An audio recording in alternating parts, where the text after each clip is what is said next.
नारायण नारायण। श्री राम शरणम मम। चतुर्थ प्रवचन।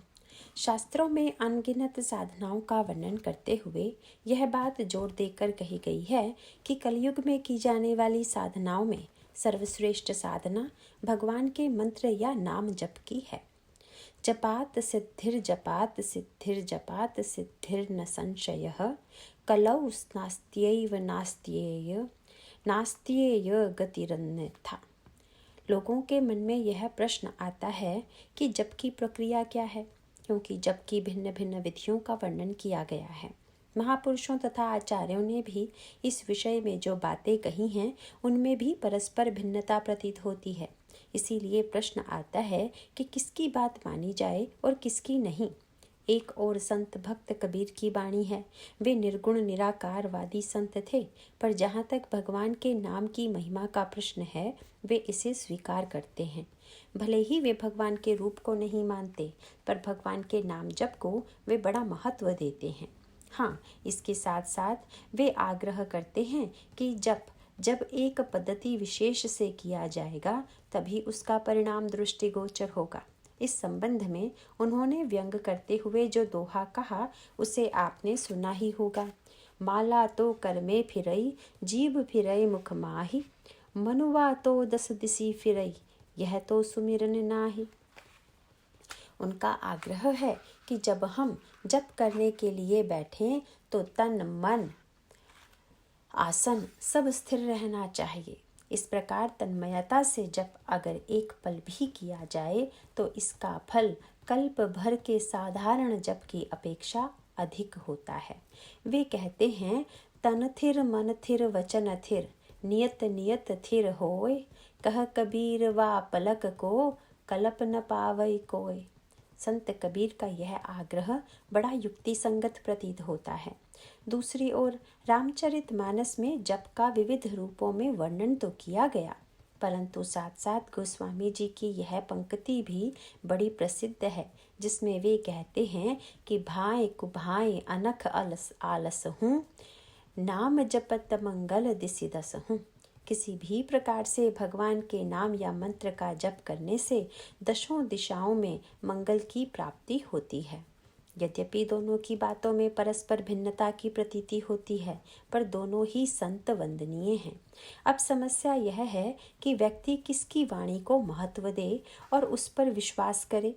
रामचरितमानस की विशेषता ही यही है कि अन्य संतों की वाणी में तो पक्ष और मत का कुछ आग्रह दिखाई देता है, लेकिन गोस्वामी जी ने प्रत्येक प्रसंग पर बड़ी व्यापक दृष्टि से विचार किया है।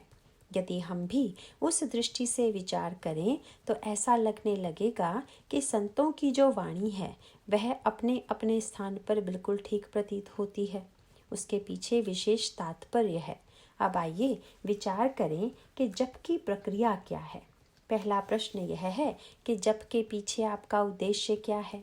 जप आप किस लिए कर रहे हैं, इसका निर्णय जप करने वाला सर्वप्रथम करे, और उद्देश्य का निश्चय करने के बाद फिर पद्धति या मार्ग का निश्चय किया जाएगा। इसका अभिप्राय है कि यदि आपको यात्रा करनी है तो केवल इतना ही नहीं जानना है कि यात्रा कैसे की जानी चाहिए, अपितु यह भी जानना है कि हम जाना कहाँ चाहते हैं, और तब साधन में भिन्नता हो जाएगी। क्योंकि यात्रा के कुछ नियम ऐसे हैं जो किसी भी दिशा में जाने वाले यात्री के लिए उपयोगी हैं, पर जब दिशा विशेष का निर्धारण हो जाए तो फिर उस दिशा के लिए जो विशेष नियम हैं उनको जीवन में स्वीकार करना चाहिए, क्योंकि प्रत्येक यात्रा के नियम भिन्न भिन्न हैं। उद्देश्य की भिन्नता के साथ ही जप की पद्धति में भी भिन्नता है। योग की दृष्टि से यदि विचार करें तो हमें यह स्पष्ट प्रतीत होगा कि यद्यपि योग शास्त्र में भी मंत्र जप को महत्व दिया गया है, पर मंत्र जप का उद्देश्य वहाँ केवल मन की एकाग्रता है, अन्य कुछ नहीं। वहाँ तो ईश्वर की प्राप्ति या सगुण साकार ईश्वर का दर्शन भी इसका लक्ष्य नहीं है। बस एकमात्र मन की चंचलता मिटकर एकाग्र हो जाए, योगी इतना ही चाहता है। इस उद्देश्य की प्राप्ति हेतु योगी मंत्र जप करता है। मंत्र जप की विधियों की भिन्नताएं तथा उसके फल के विषय में कहा जाता है कि एक जप की विधि ऐसी है कि जिसमें आप जिह्वा से मंत्र का उच्चारण करें अथवा होंठ हिलाकर मंत्र का उच्चारण करें। दूसरी विधि है कि जिसमें न होंठ हिल रहे हैं और न जिह्वा चल रही है, बस भीतर ही भीतर जप हो रहा है। गोस्वामी जी ने इस बात पर बड़ा जोर दिया है कि जिह्वा के द्वारा भगवान के नाम का उच्चारण करते हुए जप करना चाहिए। पर दूसरी ओर यह भी कहा गया कि जिह्वा से किए जाने वाले जप से मन से किए जाने वाले जप का महत्व अधिक है। मंत्र शास्त्र में एक क्रम बताया गया है कि जिह्वा और होंठ का प्रयोग करें तो 1 गुना, होंठ केवल हिले पर शब्द न हो तो 10 गुना, और जिह्वा तथा होंठ दोनों की गति रोक मन ही मन जप करें तो उसका फल 1000 गुना होता है। पर गोस्वामी जी विनय पत्रिका में कहते हैं, रुचिर रसना तुम राम राम क्यों न रटत। अरे सुंदर जिह्वा, तुम राम राम क्यों नहीं रटती। एक दूसरे पद में गोस्वामी जी कहते हैं, राम राम रमु राम राम रटु राम राम जपु जीहा। अरे जिह्वा, तू राम राम का जप कर, राम राम रट और राम नाम में रमण कर। पढ़कर यह बात बड़ी विचित्र सी प्रतीत होती है कि यदि जिह्वा से किए जाने वाले जप का महत्व कम है तो ऐसी स्थिति में गोस्वामी जी जिह्वा से जप करने का आग्रह क्यों करते हैं। इसके 2 कारण हैं। पहला कारण तो लक्ष्य की भिन्नता। यदि एक साधक का उद्देश्य मन की एकाग्रता है तथा दूसरे का उद्देश्य रस की प्राप्ति है तो फिर उद्देश्य के अनुसार ही साधना में भी भिन्नता होगी। योगी जप करता है मन की एकाग्रता के लिए,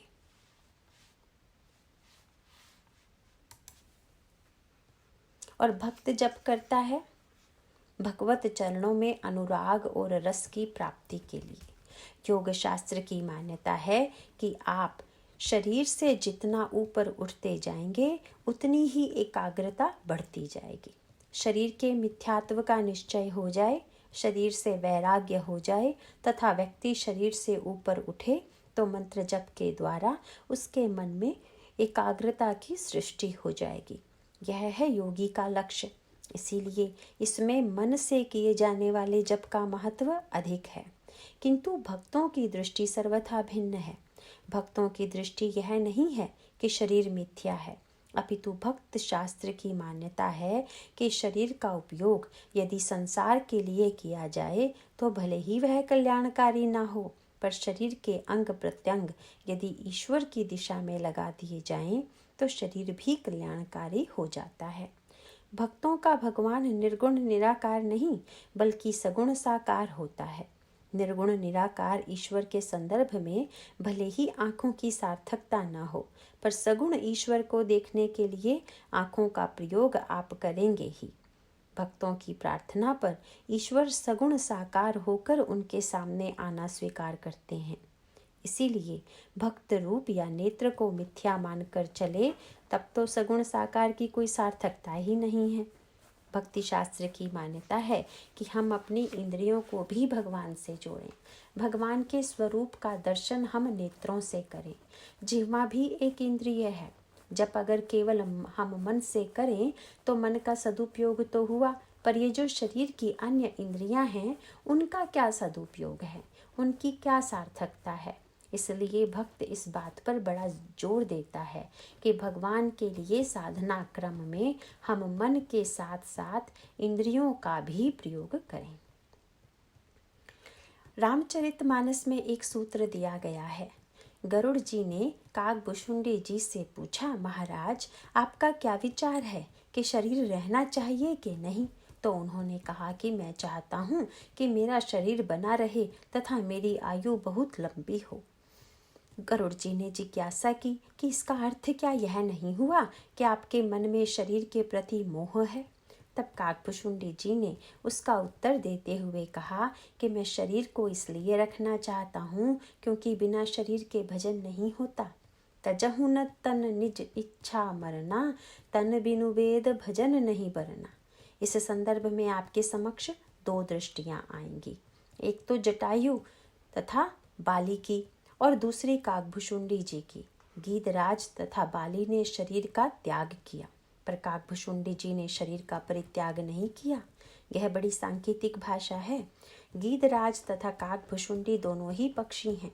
पक्षी का अर्थ है कि जिसके अंतःकरण में कोई पक्षपात हो।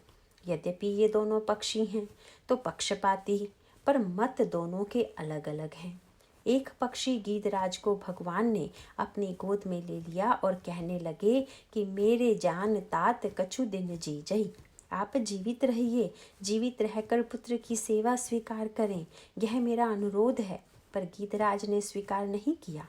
अब उनकी इस अस्वीकृति के पीछे जो भाव है वह बड़ा मधुर है। यह जो काकभुशुंडी जी चाहते हैं कि आयु लंबी से लंबी बनी रहे, तो उसके पीछे भी उतनी ही उत्कृष्ट भावना है। जटायु जी का अभिप्राय था कि प्रभु ईश्वर का इससे सार्थक उपयोग, शरीर का इससे सार्थक उपयोग नहीं हो सकता जो मैंने कर लिया। वृद्ध शरीर के द्वारा रावण के विरुद्ध मैंने युद्ध किया। मैंने भक्ति रूपा श्री सीता जी का पक्ष लिया। इससे बढ़कर पंख की कोई सार्थकता नहीं है। प्रश्न पूछा जा सकता है कि हम निष्पक्ष बने कि पक्षपाती बने।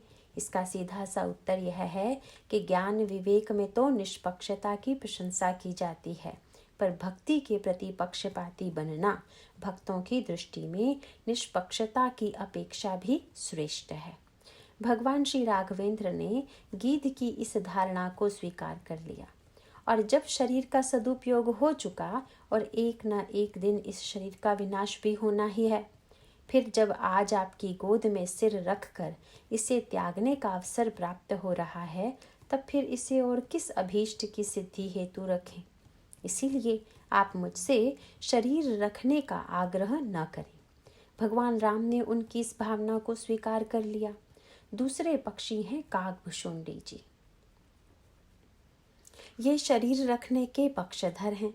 पुराणों की मान्यता यह है कि भगवान प्रत्येक कल्प में अवतार लेकर शरीर धारण करते हैं और 11 या 13,000 वर्षों तक अपनी लीला करते हैं। फिर बाद में अपनी लीला का संवरण कर लेते हैं। भौतिक दृष्टि से देखें तो भगवान 11 या 13,000 वर्षों तक रहते हैं, पर भुशुंडी जी की आयु के विषय में रामचरितमानस में जो वर्णन आता है उसमें वे स्वयं गरुड़ जी को बताते हैं कि यहाँ बसत मोहि सुनु खग ईसा, बीते कल्प 7 अरुबीसा। 27 कल्प से मैं यहाँ निवास करता हूँ। गरुड़ जी ने जानना चाहा कि क्या करते हैं आप, तब उन्होंने स्पष्ट करते हुए कहा, जब जब राम मनुज तनु धरहीं, भक्त हेतु लीला बहु करहीं, तब तब अवधपुरी मैं जाऊं, बाल चरित बिलो की हर्षाऊं। भगवान राम आए और जब लीला का संवरण करके चले गए तो भक्तों के मन में आया कि जब भगवान की लीला समाप्त हो गई तो अब इस शरीर का उपयोग समाप्त हो गया। पर भुशुंडी जी आशावादी हैं कि भगवान का जन्म फिर से तो होगा ना। इस कल्प में भले ही उन्होंने लीला का संवरण कर लिया, पर अगले कल्प में वे फिर आएंगे। परिणाम होता है कि जब प्रत्येक कल्प में भगवान राम प्रकट होते हैं तो काकभुशुंडी जी भी भगवान की बाल लीला में सम्मिलित होकर रस और आनंद लेते हैं और लीला का तिरोधान होने पर अगले कल्प तक प्रतीक्षा करते हैं। अब यहाँ फिर प्रश्न किया जा सकता है कि गीधराज की भावना ऊंची है अथवा काकभुशुंडी की। इसका उत्तर यही है कि दोनों की ही भावनाएं ऊंची हैं। एक ने शरीर के मिथ्यात्व के बोध से वैराग्य का बोध किया। वैराग्य से ज्ञान की प्राप्ति होती है और ज्ञान की प्राप्ति से मुक्ति मिल जाएगी। बिनु गुरु होई की ज्ञान, ज्ञान की होई विराग बिनु। और दूसरी ओर भक्तों की धारणा है कि जब शरीर ईश्वर की सेवा में लग सकता है तो शरीर को रखकर प्रभु की सेवा में समर्पित कर इसे भी सार्थक किया जा सकता है। इसके संकेत रामायण में कई प्रसंगों में प्रस्तुत किए गए हैं। श्री हनुमान जी जब श्री सीता जी के पास से लौटे तो प्रभु ने श्री हनुमान जी से जो प्रश्न किया वह शरीर के संबंध में ही था।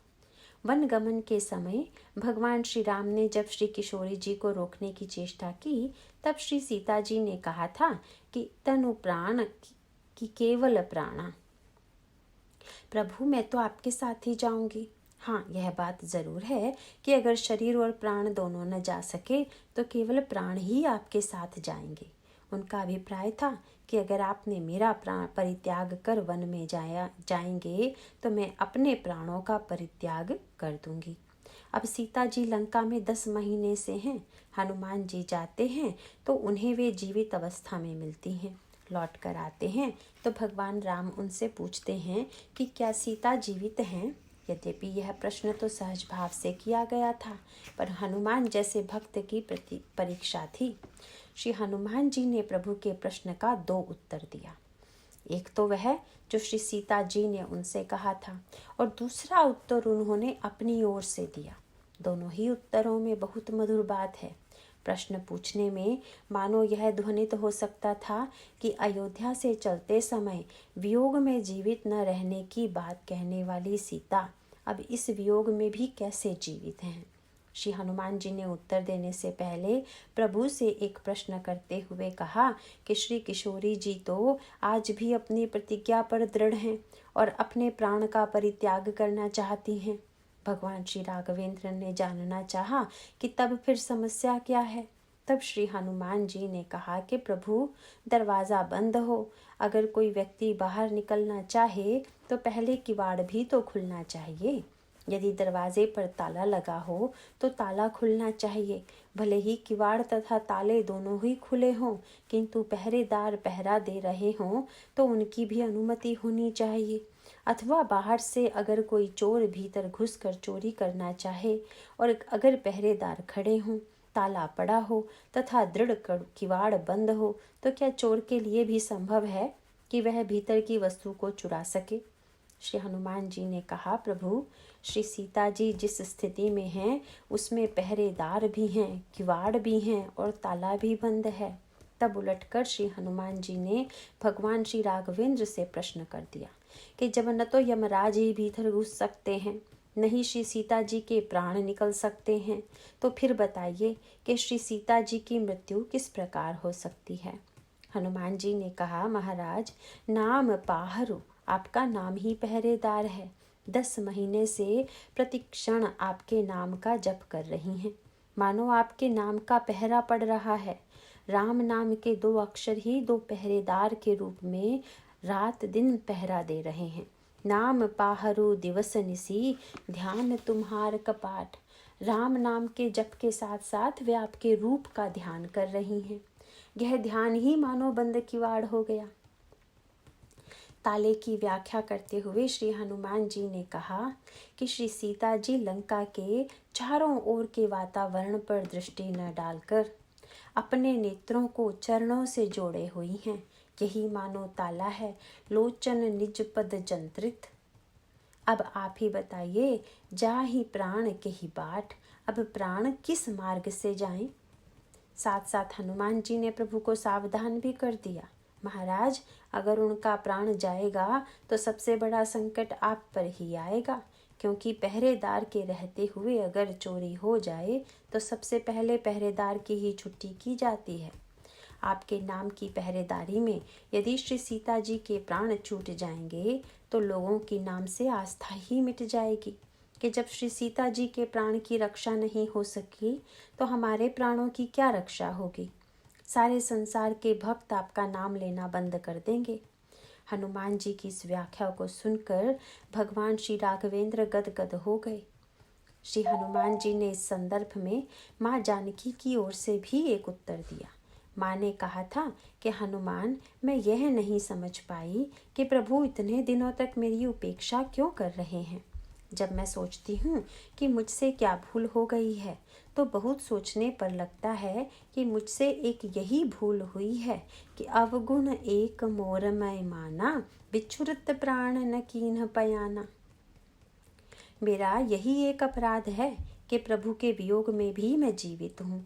हो सकता है कि इसी अपराध के बदले प्रभु ने मेरी उपेक्षा कर दी हो, पर यह अपराध मेरा नहीं है। अपितु इसके अपराधी मेरे नेत्र हैं। नाथ सो नयन नहीं को अपराधा। श्री सीता जी ने काव्यमयी भाषा में एक बड़ी मधुर बात कही। उन्होंने कहा कि जैसे अग्नि के समक्ष ही रुई हो और हवा बह रही हो, तो रुई के जलने में क्या देर लगेगी। इसी प्रकार ये तीनों एकत्र हैं। बिरह अग्नि तनु तूल समीरा, श्वास जरई छन माही शरीरा। मेरा शरीर रुई की तरह हो गया है, बिरह की अग्नि जल रही है तथा वियोग में मेरी जो लंबी लंबी सांसें चल रही हैं वह वायु की तरह हैं। इसीलिए शरीर के जलने में रंच मात्र भी संदेह नहीं है। पर इसमें कठिनाई यह है कि नयन स्रवही जलु निज हित लागी। मैंने तो निश्चय किया कि शरीर को जलाकर नष्ट कर दूं, पर नेत्रों ने मेरा विरुद्ध विद्रोह कर दिया। उन्होंने जल की वर्षा करनी शुरू कर दी, जिससे रुई गीली हो गई। नेत्रों की इस चेष्टा के कारण मैं अपने इस कार्य में असफल रही। इसीलिए दोषी मैं नहीं, बल्कि नाथ सो नयन नहीं को अपराधा, निसरत प्राण करही हठी बाधा। नेत्र प्रभु के दर्शन की लालसा के कारण मेरी बात नहीं मानते। आंसुओं की बरसात कर ये शरीर को जलने से रोक देते हैं। उनका अभिप्राय था कि नेत्र मेरे विरुद्ध होकर जल वर्षण कर रहे हैं, और जल तो बिना बादल के बरसता नहीं।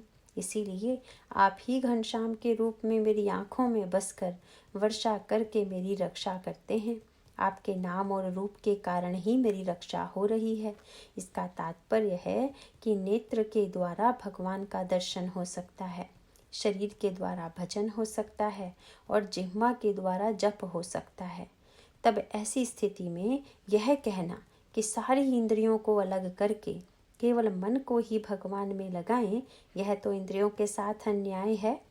कान है तो उन्हें मूंद मत लीजिए, अपितु उनसे भगवान की कथा सुनिए। जिनके श्रवण समुद्र समाना, कथा तुम्हारी सुभग सरी नाना। भर ही निरंतर हो ही न पूरे, तिन्ह के हे तुम कह गृह रूरे। वाल्मीकि जी के प्रसंग में इस बात पर विशेष जोर दिया गया है। हम कुछ न सुने, यह योग की प्रक्रिया है। इसीलिए जो योगाभ्यास करते हैं वे कान में रुई या कोई ऐसी वस्तु लगा लेते हैं जिससे कान में बाहर की कोई आवाज़ ना पड़े। पर अगर कथा में लोग कान में रुई लगाकर बैठ जाएं, तब तो विचित्र सी स्थिति उत्पन्न हो जाएगी। इसीलिए कथा में व्यक्ति को कान खोल कर बैठना पड़ता है। अब इन दोनों में सही क्या है? पर अगर विचार करके देखें तो ये दोनों बातें ठीक हैं। अगर आपका उद्देश्य शरीर से ऊपर उठकर मन को एकाग्र करना है तो मन से जप करना ठीक है। पर अगर प्रत्येक इंद्रिय का सदुपयोग करना है तो फिर इन सब को ईश्वर की दिशा में लगाने का ही प्रयास श्रेष्ठ है। इसीलिए तुलसीदास जी कहते हैं कि अरे जिह्वा, तो यदि भगवान के नाम का जप नहीं करेगी तो फिर किसकी निंदा करेगी, आलोचना करेगी। गोस्वामी जी ने यद्यपि 12 ग्रंथों की रचना की, पर 2 ग्रंथों के विषय में उन्होंने एक मधुर बात कही। विनय पत्रिका और रामायण की तुलना उन्होंने माला से की। विनय पत्रिका में गोस्वामी जी बार बार अपने दोषों का वर्णन करते हैं तथा रामायण में भगवान राम के गुणों की महिमा का बखान किया गया है। मानो 2 मालाएं तैयार हो गई। एक माला गोस्वामी जी ने अपने दोषों की तैयार की और दूसरी भगवान के गुणों की। और जब उनसे पूछा गया कि इन दोनों मालाओं का उपयोग क्या करेंगे, तो तुलसीदास जी ने बड़ी चतुराई से उत्तर दिया कि भगवान के गुणों की माला हम पहन लेंगे और अपने दोषों की माला भगवान को पहना देंगे। इसका अर्थ है कि यदि हम अपने जीवन में भगवान के गुणों को धारण कर लेंगे तो धन्य हो जाएंगे। जब तक हमारे पास अवगुण रहेंगे तब तक तो उनका दुरुपयोग ही होगा। यदि ये अवगुण भगवान से जुड़ जाएंगे तो उसका परिणाम यह होगा कि भगवान के स्वीकार करने से अवगुण भी गुण बन जाएंगे। कृपा भलाई रावरी, नाथ कीन्ह भल मोर, दूषण से भूषण सरिस, सुज सुचारु चहुं ओर। तुलसीदास जी ने कहा, महाराज, दुर्गुण यदि आप स्वीकार कर लेंगे तो हमारे जीवन में दुर्गुणों का अभाव हो जाएगा तथा आपको एक नई माला भी मिल जाएगी, क्योंकि आप में अवगुण तो है नहीं। इसीलिए जो आप में नहीं है वही वस्तु हम आपको दे रहे हैं और आप उसे स्वीकार कर लीजिए। विभिन्न रूपों में जप की पद्धति के पीछे बस उद्देश्य की भिन्नता है। इसे दृष्टांत के रूप में हम यूँ कह सकते हैं कि जैसे बिजली की शक्ति को यंत्र के माध्यम से प्रकट किया जाता है, ठीक उसी प्रकार से नाम जप के द्वारा भी शक्ति प्रकट हो जाती है। जब आप बिजली की शक्ति को किस पद्धति से उपयोग में लाना चाहते हैं वह आप पर निर्भर करता है। उसका उद्देश्य आप प्रकाश प्राप्त करना है तो आप उसे लट्टू से जोड़ देते हैं, शीतलता प्राप्त करना चाहते हैं तो शीतक यंत्र से जोड़ देते हैं तथा पंखे से जोड़कर हवा प्राप्त कर सकते हैं। ठीक इसी प्रकार से नाम जप मानो शक्ति का स्रोत है। इस शक्ति के प्राकट्य के बाद इसे जिस दिशा में हम जोड़ेंगे उसी का अनुभव होगा। नाम रामायण के वर्णन में गोस्वामी जी ने कहा कि हम अपने जीवन में नाम को किस दिशा में मोड़ने की चेष्टा करें, यह हमें देखना है।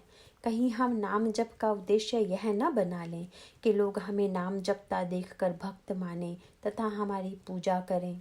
यद्यपि ऐसे व्यक्ति भी मिल जाएंगे जो भक्त मानकर पूजा करेंगे तथा हम अन्य जो फल चाहते हैं वह भी मिल ही जाएगा। गोस्वामी जी किसी अन्य पर आरोपित न करके स्वयं अपने विषय में ही कहते हैं कि प्रभु, मैं तो एक बहेलिये की तरह व्यक्ति हूँ। आप जानते होंगे कि बहेलिया जब पक्षियों को फंसाना चाहता है तो हरे पत्तों के द्वारा एक ठट्ठड़ बना लेता है, फिर उसमें एक लंबा बांस लगा देता है और उस बांस पर गोंद चिपका देता है। पक्षियों को उसे देखकर भ्रम हो जाता है कि यह भी कोई वृक्ष है तथा बांस को देखकर लगता है कि वृक्ष की डाल है। पक्षी ज्यों ही उस बांस पर बैठता है, गोंद में उसका पैर चिपक जाता है। तुलसीदास जी ने कहा, महाराज, मैं भी जो जप करता हूँ उस बहेलिये की तरह करता हूँ। उन्होंने यह जो कहा वह उनकी विनम्रता है। आप सचमुच यह न समझ लीजिए कि वे ऐसा जप करते थे। इसीलिए पहले मैंने एक हरा भरा ठाट बनाया कि हरि भक्तों जैसे रंग वाले कपड़े पहन लिया, जिससे दूर से ही देखकर लोग कहें कि ये हरि भक्त हैं। बिरचि हरि भगति को वेश बर टाटिका, यही मानो बहेलिये के द्वारा बनाया जाने वाला पत्तों का ठट्ठड़ है। हरे हरे पत्ते का रूप बताते हुए वे कहते हैं कि कपट दल हरित पल्लवनी छावो। कपट की कला में बड़ा प्रवीण हूँ। ऐसी ऐसी बातें बनाने की कला जानता हूँ जिससे लोग प्रभावित हो जाएं। यही हरे पत्ते हैं। इसमें राम नाम लगी लाए, आपके नाम की लग्गी में लगा देता हूँ, यही बांस है। आपके नाम को इस ढंग से उच्चारित करता हूँ कि दूर के लोग भी आकर्षित हो जाएं। लासा ललित वचन कही, मीठे मीठे वचन का लासा लगाता हूँ और इसके द्वारा बधिक ज्यों विषय विहंगनी फसावो। जितने भी संसार के विषय के पक्षी हैं उनको ही मैं फंसाया करता हूँ। मैं नाम का जप करता हूँ तो सम्मान पाने के लिए, कीर्ति पाने के लिए, संसार के लोगों को आकृष्ट करने के लिए तथा विषयों को पाने के लिए। इसका सीधा सा अर्थ है कि नाम की चाहे जितनी महिमा क्यों ना हो, पर हमारा जो उद्देश्य होगा वही प्राप्त होगा। उलाहना देने से पूर्व कि जप से कोई लाभ नहीं होता, आप ठीक तरह से विचार कर देख लें कि जप में बैठे बैठे कौन कौन सी कामनाएं उठती रहीं। कबीर ने इसे दूसरे ढंग से कहा। किसी ने उनसे कहा, महाराज, मैं बहुत वर्षों से जप करता हूँ, मुझे तो कोई लाभ नहीं हुआ।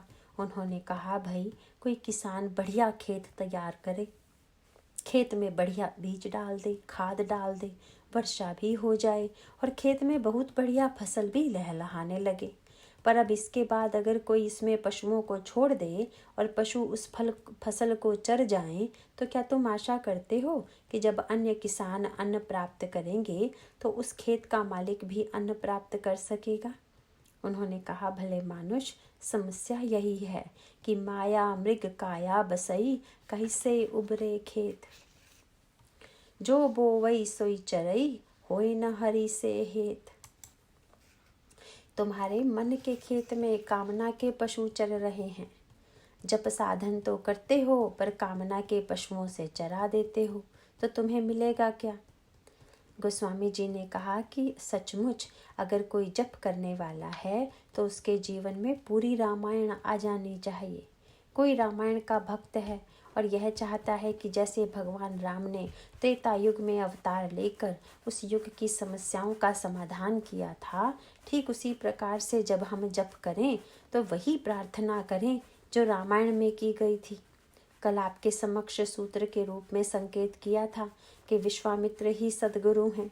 राक्षसों के अत्याचार से यज्ञ पूरा नहीं हो पा रहा है, यज्ञ ही कर्म है और इसकी बाधा मिटे। इसके लिए विश्वामित्र जो संत हैं, सद्गुरु हैं, भगवान को मांग कर ले जाते हैं। तब उन्हें लाकर वे यज्ञ का कार्य निर्विघ्न रूप से संपन्न करना चाहते हैं। तो मानो हम ठीक ठीक रूप में रामायण की दिशा में बढ़ रहे हैं। महर्षि विश्वामित्र भगवान राम को अयोध्या से लेकर जब अपने आश्रम की ओर बढ़ते हैं तो सबसे पहले ताड़का आती है। यह ताड़का कौन है? इसका परिचय देते हुए गोस्वामी जी कहते हैं, सहित दोष दुख ठास दुरासा। हम संसार वालों से जो नाना प्रकार की आशाएं लगाए हैं, यही ताड़का है। इसका अर्थ हुआ कि हम जप तो भगवान के नाम का करें तथा आशा दूसरों से लगाएं। इससे बढ़कर भगवान के नाम का अपमान क्या होगा? ताड़का के आने पर विश्वामित्र जी पहला आदेश यही देते हैं कि राम तुम इसका वध करो। जब उसका वध हुआ तो ताड़का शरीर छोड़कर भगवान में समा गई। सचमुच कितना सुंदर सूत्र है कि जब आप संसार से आशा मिटाने के लिए कर रहे हैं या बढ़ाने के लिए, अगर नाम जप करते हुए संसार से आशा बढ़ रही है तो अभी रामायण का क्रम आपके जीवन में नहीं बना। ताड़का भगवान में समा गई, इसका सीधा सा अर्थ है कि आशा तो व्यक्ति में रहेगी ही, पर अब एकमात्र आशा करें तो भगवान से ही करें। एक भरोसो एक बल, एक आस विश्वास, स्वाति सलिल रघुवंश मणि, चातक तुलसीदास। एक ही आशा, एक ही भरोसा और एक ही विश्वास अगर जीवन में आने लगे तो समझ लीजिए कि ताड़का मर गई। इसके बाद अहल्या का उद्धार हुआ। अहल्या उद्धार का अभिप्राय है बुद्धि की जड़ता मिटे। उसके पश्चात जनकपुर में धनुष टूटा। धनुष अहंकार का प्रतीक है। महाराज जनक प्रभु से प्रार्थना करते हैं कि धनुष को तोड़ दीजिए। मानो हम क्या चाहते हैं कि हमारे जीवन की दुराशा मिटे, बुद्धि की जड़ता मिटे और हमारा अहंकार नष्ट हो जाए। वस्तुतः विचार करके देखें तो हमें यह स्पष्ट प्रतीत होगा कि हम लोग जो जप भी करते हैं तो अहंकार बढ़ाने के लिए। हम लोगों को बताते हैं कि मैं तो इतना जप करता हूँ। जब यह भावना है तो अहंकार कहाँ छूटा। इसीलिए होना यह चाहिए कि हम यही प्रार्थना करें कि प्रभु मेरा अहंकार नष्ट हो जाए। उसका परिणाम यह होगा कि जब दुराशा मिट गई, जड़ता समाप्त हो गई तथा अहंकार नष्ट हो गया, तब फिर परशुराम जी भी आएंगे। उनके पास भी एक धनुष है। वह विष्णु भगवान का धनुष है जो कि चित्त का प्रतीक है। परशुराम जी ने भगवान राम से कहा, राम तुम जरा धनुष को खींच कर तो दिखाओ। भगवान राम ने तो हाथ आगे नहीं बढ़ाया, बल्कि हुआ यह कि देत चाप आपु ही चली गयु। धनुष स्वतः भगवान राम के हाथ में चला गया। इसका अभिप्राय यह था कि जब मन की दुराशा तथा बुद्धि की जड़ता मिट जाएगी, अहंकार खंडित हो जाएगा, तो चित्त अपने आप ही बिना प्रयत्न के भगवान के पास चला जाएगा। उसे खींचने के लिए भगवान को कुछ करना नहीं होगा। इस दिशा में जब हम नाम का प्रयोग करेंगे तब सच्चे अर्थों में उस परिणाम की प्राप्ति होगी। इसके बाद की चर्चा कल करेंगे। नारायण नारायण।